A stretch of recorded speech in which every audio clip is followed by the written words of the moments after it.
Kemudian usaha dan energi. Usaha adalah hasil kali, gaya, dan perpindahan, di mana gaya harus sejajar dengan perpindahan.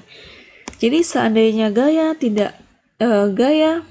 tegak lurus dengan perpindahan, maka usahanya pasti nol. Artinya perpindahan tidak terjadi akibat gaya tersebut. Kemudian, usaha pasti menghasilkan perubahan energi. Energinya bisa bertambah atau juga bisa berkurang.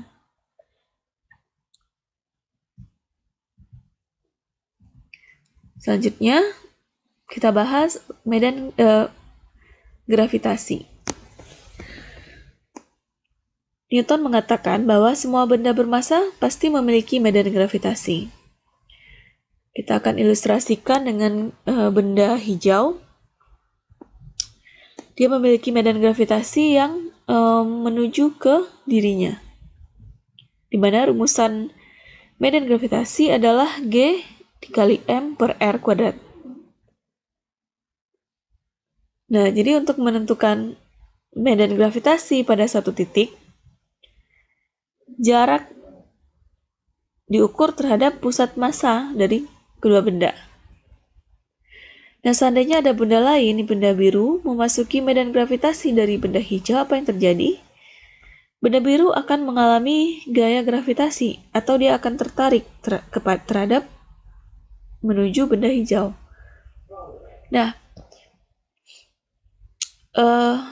sebaliknya, benda biru itu juga memiliki medan gravitasinya sendiri.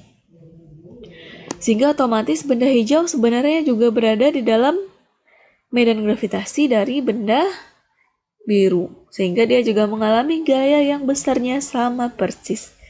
Karena rumusan gaya gravitasi itu adalah konstanta gravitasi dikali massa benda 1 dikali massa benda 2 per R kuadrat. Jadi keduanya mengalami gaya yang sama besar.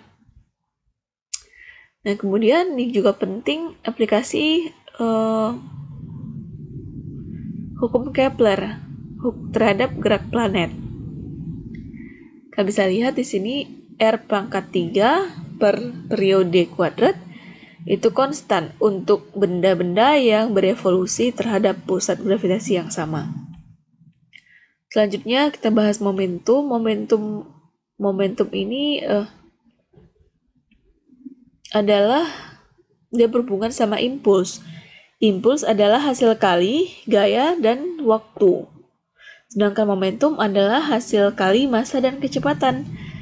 Nah, sedangkan impuls itu sendiri nilainya sama dengan perubahan momentum. Ini konsep yang penting, harus kalian pahami. Nah, kemudian di pelajaran momentum impuls ini sering juga dibahas tentang tumbukan. Ada 3 jenis tumbukan lenting sempurna, lenting sebagian, dan tidak lenting. Lenting sempurna, pemantulannya sempurna, koefisien tumbukannya 1, momentum dan energi kinetiknya tidak berubah.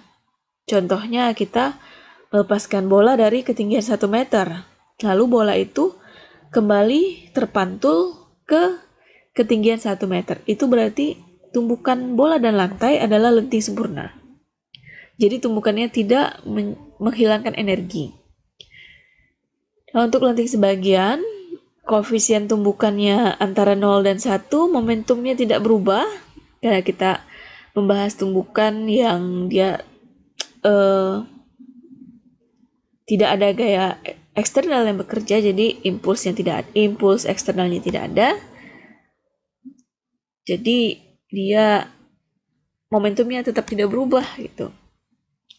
Tetapi momentum yang tidak berubah ini adalah momentum sistem ya. Kalau momentum pada masing-masing bola, pada masing-masing benda itu tetap berubah. Karena kalau dia tidak berubah, maka kecepatannya tidak akan berubah kan.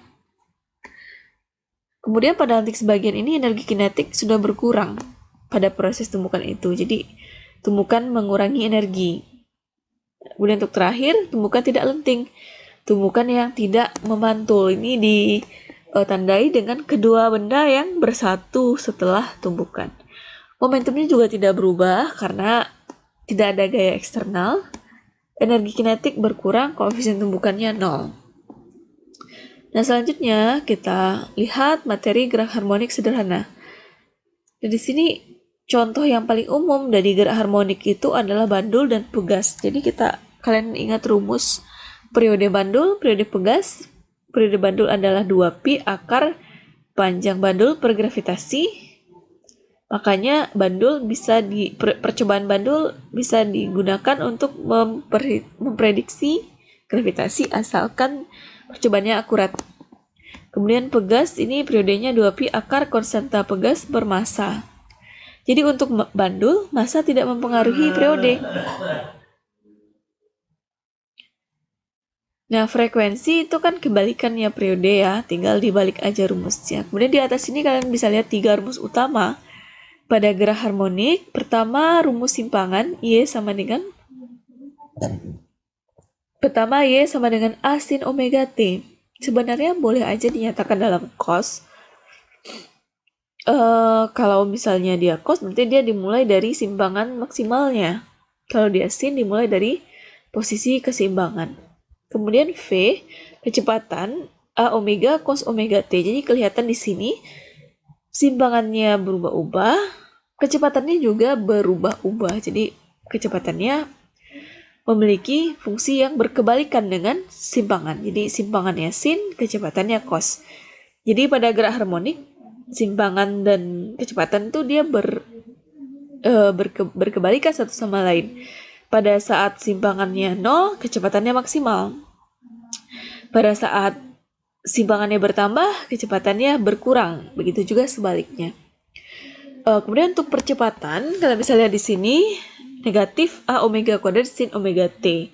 Ini adalah hasil dari diferensial kecepatan terhadap waktu. Seperti yang tadi kita sudah bahas ya, di bagian awal, bagian kinematika vektor.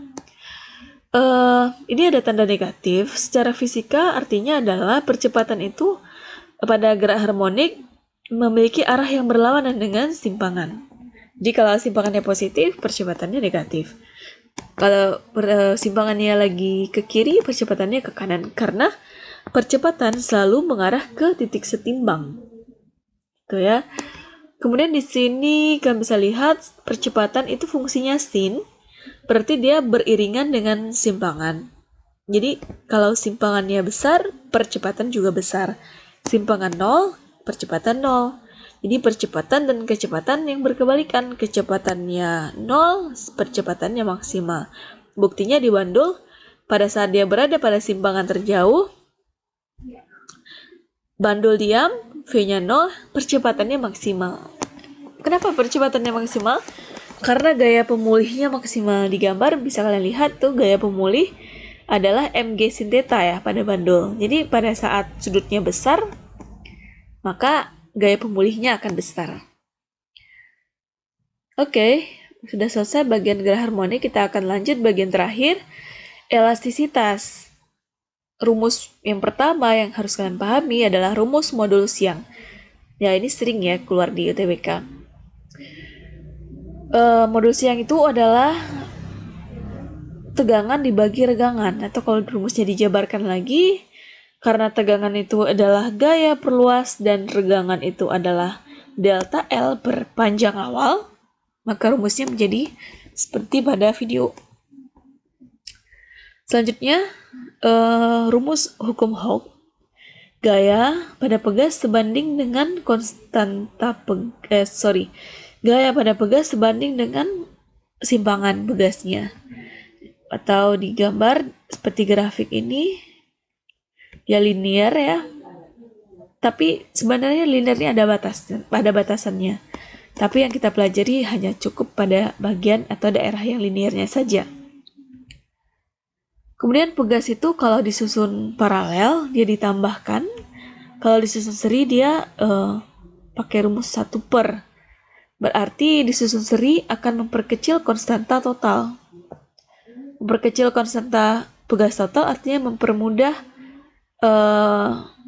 penambahan atau pengurangan panjang totalnya.